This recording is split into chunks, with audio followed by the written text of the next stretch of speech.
这是一份来自女杀人犯的回忆。16岁的女仆伙同马夫，在将管家与雇主残忍杀害分尸后，他们拿走了屋里的所有钱财，可在前往异国的游轮上却被当场抓获。马夫直接被判处了绞刑，可女仆却坚称自己是被胁迫的。如今在被关了16年后，她才在一位心理医生的引导下，缓缓讲出了当年的事情。14岁那年，她看到3只乌鸦站成一排，便意识到厄运降临。之后果不其然，母亲死在了阴暗无浊的臭船舱里，丢下5个孩子便撒手人间。而失去了母亲的庇护，孩子们成了待宰的羔羊。残暴的父亲也变得肆无忌惮，甚至将目光盯上了发育成熟的大女儿格雷斯。只因贪睡了2分钟，便被父亲一把揪起。You stupid, ugly whore!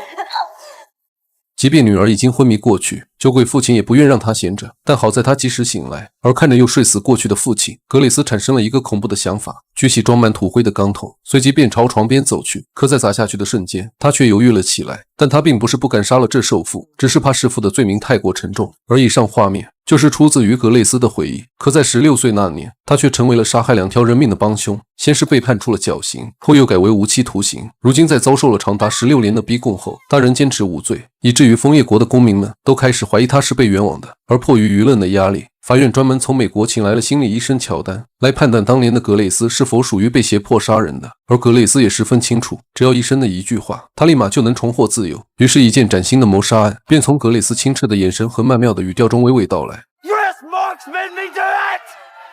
She's a whore! Murderer! 那时的她还是未水嫩的碧玉少女，母亲去世，父亲又毫无人性，并且在被格雷斯多次拒绝后，他又以弟弟妹妹们为要挟，让格雷斯滚出去挣钱。 Send money back before the box it is so hard you can't hear a thing.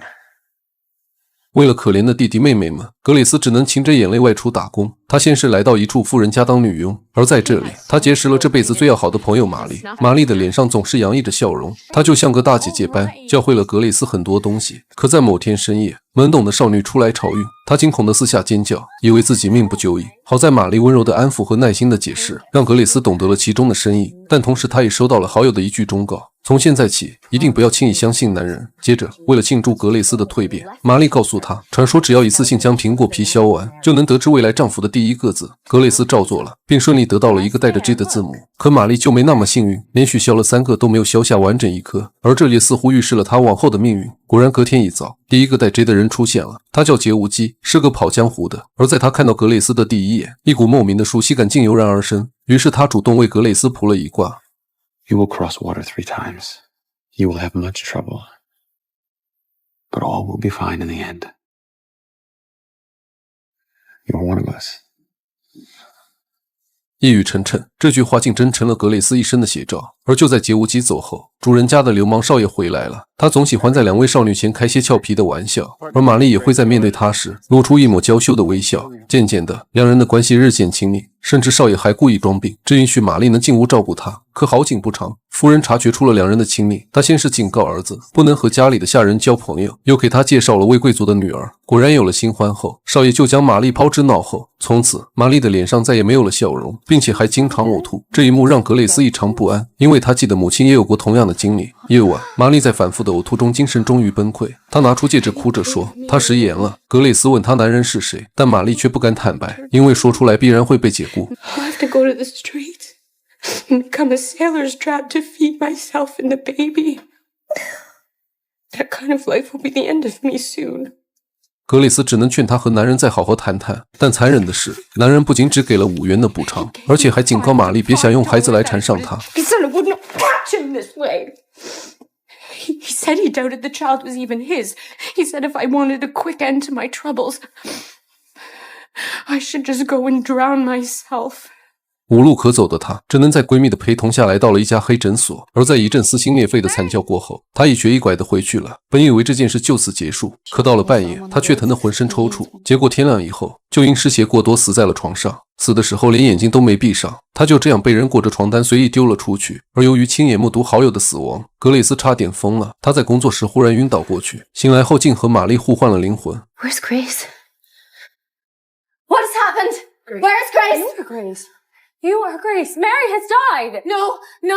She's lost. I must search for her. My dear, I fear you've had a terrible shock, and it's no wonder, considering the shock of it. No, Grace is lost. I must find her. Grace, Mary has 所有人都被吓了一跳，最后还是用了一个土方法，才将格蕾丝的灵魂找了回来。当然，这些都是格蕾丝口中的故事，是真是假也只有他自己知道。他必须在回忆里添加些神奇色彩，才能让心理医生产生好奇，从而争取出狱的机会。于是，在医生的示意下，格蕾丝的故事再次开启。为了让玛丽能够入土为安，格蕾丝将她的婚戒当给了跑江湖的劫武姬。而在葬礼过后，流氓少爷竟死性不改，又将魔爪伸向了格蕾丝。幸好夫人及时出现，流氓少爷才有所收敛。但恐怖的是，他竟在深更半夜想要强行冲进格蕾丝的房间。好在有人被惊醒了，格蕾丝这才躲过一劫。但他心里十分清楚，这样下去，自己迟早会落得跟玛丽一样的下场。然而没想到第二天，夫人由于害怕格蕾丝捅出玛丽的真正死因，竟主动帮她出具了份推荐信，希望她能保守秘密。而在那个年代，没有推荐信就压根找不到工作，男人只能当黑工，而女人也只能沦为水手们的玩物。于是没多久后，一位光鲜亮丽的女管家来到了这里，她对格蕾丝开出了比现在还要高1倍的工资。格蕾丝想都没想就答应了，可一旁的厨娘却劝她好好考虑一下，并隐晦地提醒她人心险了，很多事都不像表面那样美好。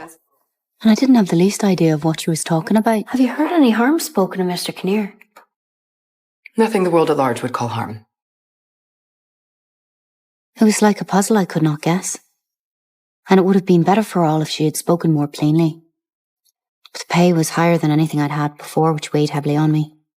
But what weighed even more heavily on me was Nancy Montgomery herself. She resembled Mary Whitney. Or so I then thought, and I'd been depressed in spirits ever since Mary's death. And so I decided to go. 他本以为离开了这里，一切便会重新开始，然而接下来的故事竟逐渐偏离了所有人的预期。在去往新雇主家的路上，格蕾丝被同车的老流氓纠缠，一下车便想拉着他去旅馆放松，而这一幕也恰好被前来接他的新雇主看到。 Would your name be Grace Marks? Yes. Is this man a friend of yours? No, he is not. The lady does not desire your company. She is no lady. She's a whore. I'm Thomas Kinnear, your new employer. I've come to fetch you. 格蕾丝有些震惊，因为在他的记忆里，不仅从未有人替他出过头，而且还扶着他坐上马车。 Just as if I was a fine lady. And there we were, driving up Young Street. 而当他来到新雇主的家里后，就更是被眼前的一幕震惊。身为管家的南希，竟可以肆无忌惮地穿着华服，并且她的耳朵上还搭配了一对纯金的耳环。可正常管家的工资是根本买不起这样的装饰品的。带着这些疑惑，格蕾丝进入了雇主家里。新雇主家里的成员很少，除了女管家外，还有一位马夫，他叫麦克，不仅脾气火爆，而且和南希的关系十分不好。He can suit himself and welcome to Smile or the open road for him. Or more likely the bottom of the ditch. 他带着格蕾丝熟悉了整座屋子，但唯独有个地下室，南希不愿带他下去。接着画面一转，心理医生问格蕾丝 I understand what is stored in the cellar. Of course. We did not go down into the cellar at that time. Nancy, who was now all smiles, showed me to my room. I'm very glad to see you, Grace. You must be very tired after your journey. It's very fatiguing. Why don't you rest and start work in the morning? 更奇怪的是，南希仿佛拥有双重人格，前一秒还跟格蕾丝如挚友般亲密，让她为自己梳头发，还邀请她睡在自己身旁。可一旦雇主先生在场时，他又对格蕾丝表现出极度的憎恶，甚至不允许格蕾丝为主人端茶倒水。而有次格蕾丝在打扫主人的房间时，讲出了一幅画的来历，让主人狠狠夸赞了一番，这可把一旁的南希气坏了。他将气全部洒在麦克身上，给他安排了洗厕所的工作。麦克被气得乱吼乱叫，却又无可奈何。他不止一次对格蕾丝透露过想要杀掉南希的想法，但也仅仅只是想象而已。因为麦克总喜欢在骂完南希后，再对格蕾丝一番调戏。 Fancy remarks to yourself? I'm not a mare. I didn't mean it. 其实在格蕾丝心里，麦克就是一个低俗且毫无头脑的男人，所以在后面的故事中，他很轻易就被格蕾丝蛊惑，成为了他手中的刀。接着，格蕾丝遇到了人生中第二位带着 G 的人，他叫吉米，是附近农场家的孩子。他对格蕾丝很有好感，喜欢在阳光温和的午后为她吹笛子听，还会在清爽的傍晚时分抓萤火虫，只为博她一笑。也会在她不敢杀鸡的时候，手起刀落帮她解决问题。而这段时间也成为了格蕾丝一生最想停留的时刻。只可惜好景不长，格蕾丝的美貌让雇主有点蠢蠢欲动，竟公然带着2个女仆在教堂接受洗礼。而看着外人们投来的异样眼光，南希的心里很不是滋味。于是回到家后，他就再次把气撒在麦克身上，随便找个理由就要求他月底卷铺盖走人。而怒上心头的麦克一气之下，便将南希的丑事全抖了出来。A turtle, huh? A woman once on her back is like a turtle in the same plight. She can scarcely turn herself right side up again, and then she's fair game for all. 接着他又告诉格蕾丝，自己会在被开除前将他们全部杀死。 That deserve to be knocked on the head and thrown down a cellar. Both of them. And I'm a man for the job. 突然画面一转，心理医生打乱了格蕾丝的回忆。他说自己曾听麦克讲过这样一个版本。 He claimed that you intended to murder Nancy and Mr. Kinnear by putting poison in their porridge and that he repeatedly refused to help you. You're such a coward. I want to be a part of it. You'll go straight to hell and I will not join you. It's the simplest thing in the world. We needn't even get any blood on our hands. Who told you such a lie? Well, sir, I think it's one of the silliest things I've ever heard. Why do you say that? If I wanted to put poison into a bowl of porridge, sir, why would I have needed any help from the likes of him? I could have done it all by myself, put some into his own porridge too, into the bargain. Not take any more strength than the adding of a spoonful of sugar. You're very cool about it, Grace. Why would he say that about you if it was false? 接着格蕾丝再次陷入回忆。自从得知了南希的丑闻后，他就丧失了对南希的尊重，还反抗起了他的吩咐。而那段时间，雇主也开始对他动手动脚，这些南希都看在眼里。于是他一脸坏笑的给格蕾丝放了半天假，还特意将自己的帽子借给他，让他去乡间田野散散心。而当格蕾丝来到一片果林时，突然感到一阵孤独。他想起了与弟弟妹妹们在一起的快乐时光。可就在这时，吉米却手提鲜花出现在他身后，并在得知了格蕾丝因没有朋友的陪伴而伤心哭泣时，他满脸幼稚地说道：“自己不仅现在要当他的朋友，而且等他长大攒够了钱，还要风光的娶格蕾丝回家。”这些话让格蕾丝异常感动，但他毕竟比吉米大了3岁，不愿被人说成老刘吃嫩草。可再又看到吉米爱死不活的样子，辩补了一句 Thank you for your offer, I'll consider it. 而也就是这句话，让吉米等了整整30年。但那天下午发生的一切都被雇主用望远镜看到了，于是便质问起格蕾丝与吉米的关系。格蕾丝有些慌了，连忙解释他们之间没有什么。而在雇主一副难以置信的离开后，麦克也知道了小树林的事情。 I'd do it for him myself if he wasn't such a baby. Such a fine cradle robber you are. 显然这场戏就是南希一手策划的，他在用自己的方式捍卫自己的领地。而正当格蕾丝在因被监视而困惑的时候，杰无基竟来到了这里。他告诉了格蕾丝几件事情：第一，他不再是个跑江湖的，现在已经混成了催眠师；第二，他打听了格蕾丝的雇主，专门对年轻的女仆下手；第三，他想带格蕾丝一起前往美国。 I'm willing to help you and care for you, and I tell you truly, you are surrounded by dangers here. 可也就在格蕾丝犹豫之际，麦克却刚好回来。 And who the devil might you be? What the devil is he doing on the kitchen, Grace? He's a peddler and well known to me. Mr. Kinnear will be annoyed to find out that you have been wasting good beer and cheese on a common rogue of a peddler. Mr. Kinnear would not refuse an honest man a cold drink on a hot day. I should be leaving. 为了避免冲突，格蕾丝只能先将杰无基送走。但也就在这时，格蕾丝却发现南希竟领了位医生回家，并且他也出现了之前和玛丽一样的呕吐。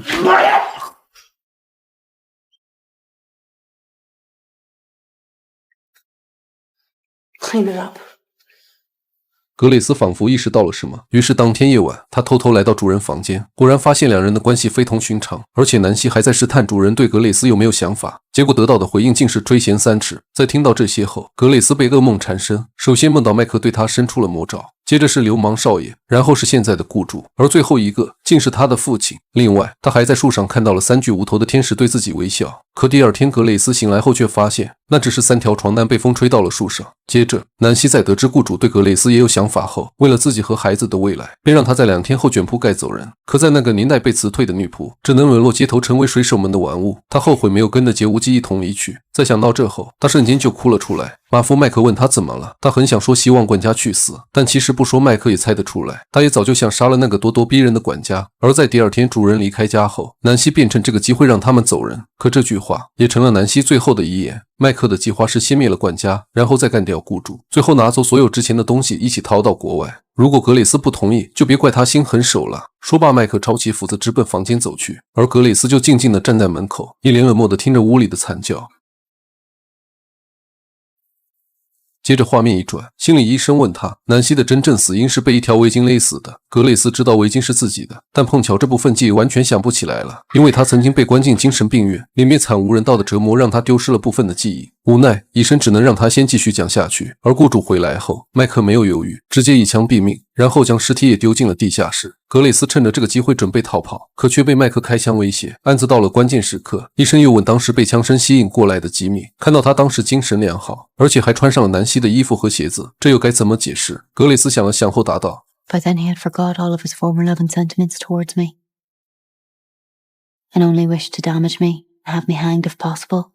他说吉米的证词毁了自己，而且当时听到宣判绞刑的命令后，他还晕倒在了尖锐的围栏上。如果不幸，他可以展示伤疤。医生被他这个举动给震惊了，连忙制止了他。可两段关键记忆的丢失，让医生陷入了迷惘。要么他是真的失忆，要么他的心机深不可测。为了验证猜想，医生请了一位大名鼎鼎的催眠师，但没想到这位催眠师竟是16年前的杰武基。而格蕾斯在看到他的第一眼，就激动地晕了过去。醒来后，杰武基对他做了一个熟悉的手势，格蕾斯瞬间明白，他要让自己装病，将催眠的时间推迟。而在这期间，他还单独对格蕾斯讲了催眠的注意事项。在一切准备就绪后，他将已经被催眠的格蕾斯用灰纱盖上，然后让医生随便提问。但没想到，当医生问到他口中的故事是否真实时，格蕾斯的声音却突然变成了死去多年的玛丽。他声称早就潜伏在格蕾斯的身体里了，可医生明显不信这种鬼神之说。Grace, stop playing tricks. I am not Grace.